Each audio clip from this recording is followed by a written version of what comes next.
Hello everybody and welcome to another episode of the Outdoor Home Live Cooking Demonstration Fall Feast Edition. So the weeks leading up to Thanksgiving, we're doing all different recipes that tie into the Thanksgiving holiday. So you've got 2 weeks from today for Thanksgiving. So in that case today we're actually going to show you, so you got plenty of time to prepare another way to do turkey. You saw Aaron last week did the actual whole turkey breast tenderloins, which those were absolutely amazing. I did get to try that. Today we're going to give you some tips and actually show you how to do one of my favorite recipes, and this is my favorite time of year. It's called the Mad Max turkey recipe. So it is a roasted turkey, but let me point out a couple things that you really need to think about as it's raining leaves today. It's a beautiful fall day. When it comes to preparation and setup for doing turkey on your big green egg. So first off, I want to show, if we can get a little shot here. Of course, we're starting out with charcoal. We're going to light this here in just a minute. The one thing I would point out is this recipe is roasting at 325 degrees. So if you're doing a very large bird, in this case today we're not, but if you're doing a very large turkey, you're going to want to make sure you got enough charcoal. So I've got a little bit more than I normally do here. We've got a smaller 10-pound bird that we're doing today, but if you get up into that 18 to 20-pound range, you're going to want to fill that charcoal almost even up, maybe an inch from the top of that ring, so that your convector will almost be touching it. 325 degrees will go about 7 to 8 hours. So if you get a 20-pound bird with this recipe, it's about 6 to 7 hours. It gets pretty close. Make sure you have enough charcoal. That would be my first spot. We're going to smoke with, it's actually a roasted, but I'm going to use pecan wood. So I've kind of got that set up. I want to show you a couple tricks to be prepared on the day of, to make sure. What you don't want to have happen is find out the day of that your setup, maybe your turkey doesn't fit or your pan doesn't fit. So do this ahead of time and make sure everything's gonna fit. So we're gonna pretend that the grill is already lit, and I'm gonna put my convector in, and then we'll actually, of course, show the turkey process. And then I've got my grate there. So depending on how you cook, there's different ways to cook a turkey. You could cook it directly on the grate if you're gonna smoke it. We've got a little 10-pound butterball turkey. I could have a drip pan, and we could do it just like that and smoke. You could take this and do it upright and do like beer butt style with either wine or butter or beer or anything. And you just want to make sure, if you're going to do this, make sure you've got the height with your whatever size bird that you have to make that work. So it's always good to kind of plan ahead of time depending on the size of the bird. A lot of people think with a large egg, well, you can't get a large. We do a 21-pound bird every year for Thanksgiving, and you can actually fit that in a large egg, and I'll show you how that works. Today, with a 10-pound, it's going to work here. But let's say you get one of the bigger birds this year, and you've got a big family you need to feed. What you want to do, this is where you want to plan ahead of time and make sure, whether it's a disposable pan, or we've had this one for a while that we found that fits just barely inside the egg. You can actually kind of cheat. You don't have to go on top of that grate. If you go on top of that grate with a real big turkey, it may actually, you don't want the lid not to close. So I've got this option that I can fit something like this in to get a little bit more height in the egg. We could do the same thing with here. The only thing I would advise, if you're going to be right on top of the convector like that, you want to have some space. If you've had an egg for a long time, you may have 3 of these that originally came with it before we started using the table nest. You can use that. And for instance, I could take this pan, and all I'm really wanting to do is just get a little airflow so that my drip pan is not directly on top of that convector, because that will get too hot and then you'll scorch all your drippings. We can do the same thing with this one. If you're going for a large turkey, use a pan like this, and then I can position these where it essentially is going to do the same thing. And I mean, this one barely fits, you can see there. And then I've got one on the back side. If you don't have those, and a lot of people are not going to have these, and you can't get these anymore. They used to hold the big green egg up before they changed to the table nest design. It's a little better. You can take a piece of aluminum foil and just wad it up into a ball. Do 2 or 3 of those, and then you wad it up into a ball. Just kind of smash it like so. Get a little dirty there, and you can place those in 2 or 3 spots, and then put your pan directly inside there. Remember, the only reason why you would do this is because the height. If you've got a very large bird, you can't have the grid up here. You're going to get too tall up in the egg, and you might actually close it on top of the turkey. So we've only got a 10-pounder, so it's going to work with just the traditional method. So once we actually set this up, my setup today, I won't have to use these or the foil. And I'm doing this ahead of time just to make sure that once I get the egglet, I come out here, I don't have a surprise. I want to make sure that this is all good to go ahead of time. So we'll get this all fired up. My turkey's going to fit. The lid closes. We've got plenty of room. So that's the setup we're going to do, and that's going to work just fine. I won't actually have to do the little trick we showed here. So a little bit about this recipe. This is called Mad Max Turkey Recipe. This is, I don't know how long this has been around. This would be the 12th or 13th year in a row that we've cooked this recipe at home on the Big Green Egg. It is my favorite. I don't do anything different to it. I absolutely love it every year. So, but what it is, it's actually named after a guy named Max Rosen, who is an egghead from many, many years ago that shared his recipe. And you can read about it. People will refer to this recipe. He even now has his own seasoning called Mad Max Turkey Seasoning to shorten the process here. So what we're going to do is I'm going to get the grill going, but a little bit about the recipe. These are all the ingredients. Normally I would brine. If you have the time, I would recommend brining the turkey.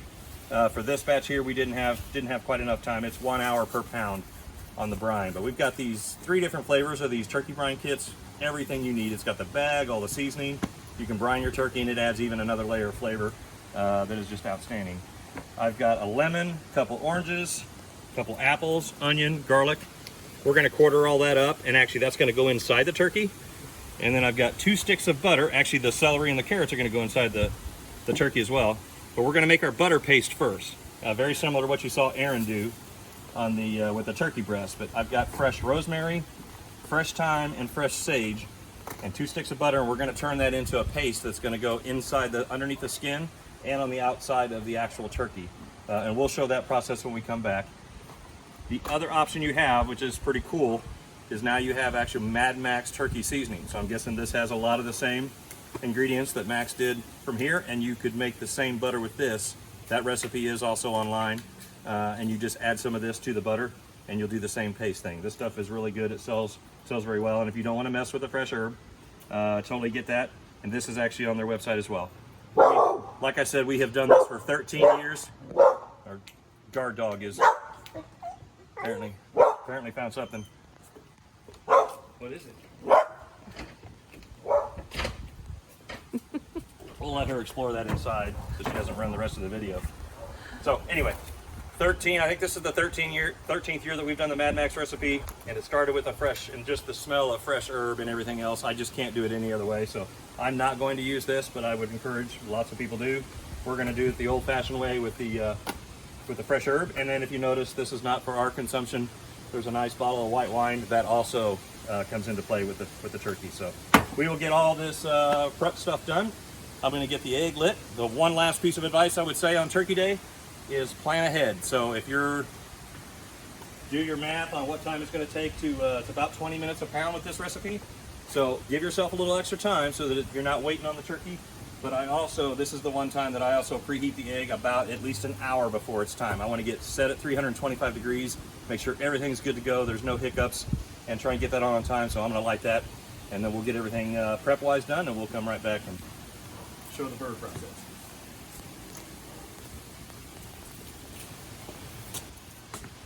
Okay, so we've got the Big Green Egg is now preheated, all set up to do our Mad Max turkey recipe here.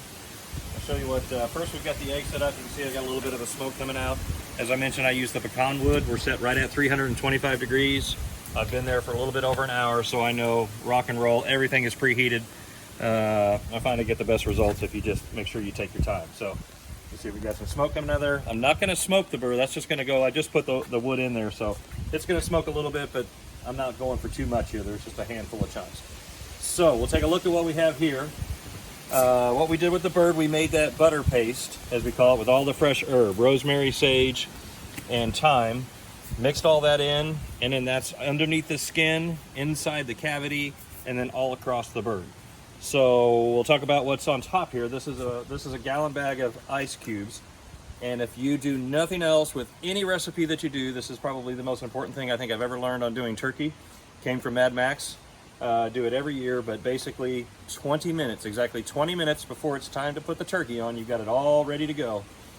Put a bag of ice, if it's a large bird, a couple bags of ice over the breast meat for 20 minutes. And what that does, it's going to get that, it's actually going to cool down the breast meat a little bit so that by the time we actually get to the 160, 165 that we're shooting for on the breast, the dark meat and the legs will be the 175 to 180 that we're going for there. So it works every time. Use a timer, 20 minutes exactly on that. And we'll take that off now because we actually were 20 minutes right at the start of the video. And that, I'm telling you, that works every single time. So now what we're gonna do is stuff the cavity. We've got our butter mixtures, you can see all across the bird, underneath the skin. And then we've got all of our stuff that we're going to actually stuff inside. I've got celery, lemon that we quartered up. We've got some apple, one of each. And then we've got our onions that we quartered as well, and garlic.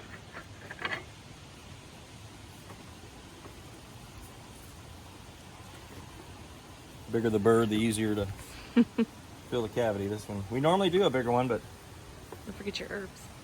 yeah. So then we have our fresh herb here as well.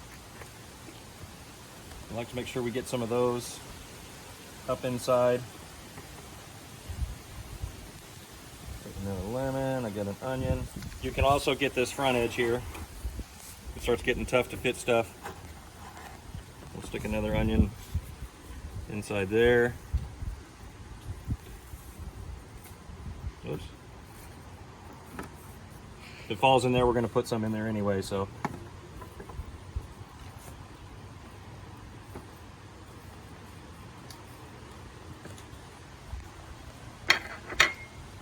Make sure we get some garlic up front.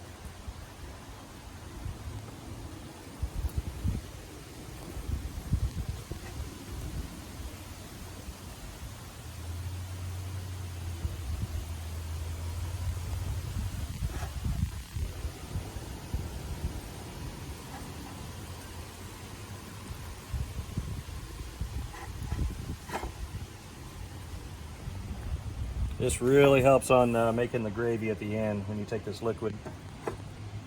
All this goodness that comes out at the end. You just keep stuffing it. We've got plenty here.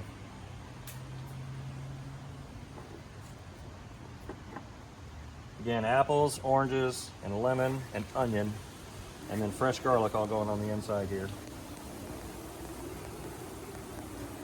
And that's in there pretty tight. And then to make it look nice, I'm going to take this last little bit of our mixture of our herbs. Picked up some butter along the way here. I may have stuffed a little, just for a little presentation, I like to have that kind of right on top. Then I'm going to take the remaining, we've still got some leftover apple and oranges, and we're going to drop that in the bottom pan here. As you're going to see later, we're going to actually baste this from those liquids, and all that butter is going to melt, kind of melt off the top there as well. So that's good to go. I'm going to remove one of my gloves here. One more step, I want to make sure, I'm going to use the temp monitor, so I've got it reading the grate temp inside, and then I'm also going to read the temperature on the breast itself. So you can choose the breast. I like to monitor the breast, and then I've got the instant read thermometer as it's getting close to the target of 160, because we're going to let it rest for a few minutes and it'll come up to 165. Then I'll just individually check the dark meat as well. But this trick will almost always come out all the time. So you just want to find, you've got your bone right down the middle. So I'm going to look for about center, and then I like to go on this outside edge here about where the center of the breast is going to be. You usually just kind of feel right in the middle, and then push that in. And you can always check that as well. We'll go ahead and plug that in. And if we took a temp right now, I've done it before just to see if we took a temp on the breast meat versus the dark meat before we even cook it, there is actually quite a difference in those two because of that ice trick. That ice trick works every time. One bag of ice over the breast meat exactly 20 minutes before you do it. So the last step before we put it on and start cooking is the wine. So we've got, you can use Pinot Grigio or Chardonnay. We like it with Chardonnay. It's going to end up in your gravy at the end. And you basically want to fill the cavity up first. Make sure you get some down in there that stays in there. A lot of it's going to run out into that pan, but that's all right because it's going to get basted up over the top. I want to pour some of this over the top of the bird as well. Center our pan here. So Doesn't rip off that back edge.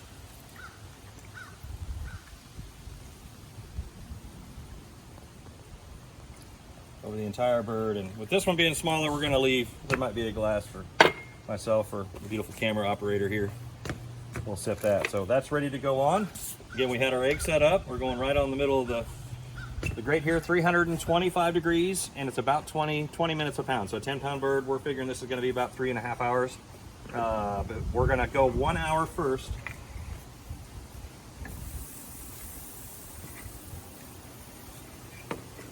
Get this set up. That's going to let me know. I've got the other receiver end of this that's inside, so if I'm inside working, I can keep an eye on all my temperatures.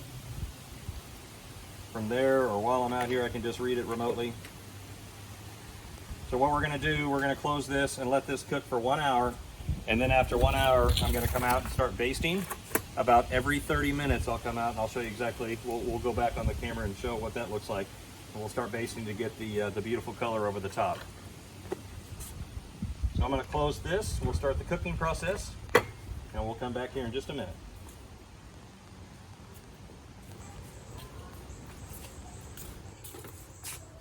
Okay, so it's been almost exactly 1 hour since we put the turkey on, and at this point in time we're going to start basting it every 20 to 30 minutes. So make sure you've got a good baster, and we'll just take a look at where we are so far. 1 hour in. This is about a probably 3.5 hour cook on a 10-pound turkey with this at 325. So you can see we're locked in at 325, and the breast meat is reading 99 degrees, and our target is 160. A little bit of a rest, and then we'll go from there. So we'll see what we've got here. The idea behind the basting is we're going to get that flavor from the wine that's in all that butter and everything that drips down into the pan below. You can see we're already starting to get some color. And the more we do this, the more we continue to add color and glaze both. This usually just turns out amazing, and the actual flavor that you get in the crust from all the white wine and the butter and the fresh herb. Look forward to this every year. Pretty exciting we get to have it twice this year. Like so. So just every 20 to 30 minutes I'm going to do the same thing. So we won't show it every time, but we'll definitely show the finished product here.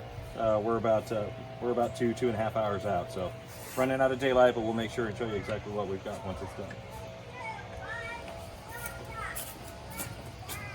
Okay, as you can see, it's now dark, but that's okay. We're looking at 7:15, so we're right at 3 hours and 15 minutes, and our turkey is now done. So I'm going to baste it one more time and then pull it off, and then we'll take it inside. Let me turn on these handy LED lights from Big Green Egg. If you don't have one of these are pretty cool. You can actually mount the screw that's already on your Big Green Egg. This little platform stays there. It's magnetic, so you can put it away when you're not using it. And actually I've got two of them. Let me grab the other one. So we can actually get a better look at, since it's dark, we'll get a better look at what we have here. So you can see we got all this, like we talked about, the white wine, that butter and herb and oranges and apples. I'm gonna baste it one more time. I've been basting it every 30 minutes, so we're right at 3 hours, 15 minutes total on this 10-pound bird, about 20 minutes per pound. So you've got 2 weeks until Thanksgiving. We've got all from the brine kits. Maybe you don't have what you need to actually roast your own turkey. There is nothing like turkey on a Big Green Egg. Once you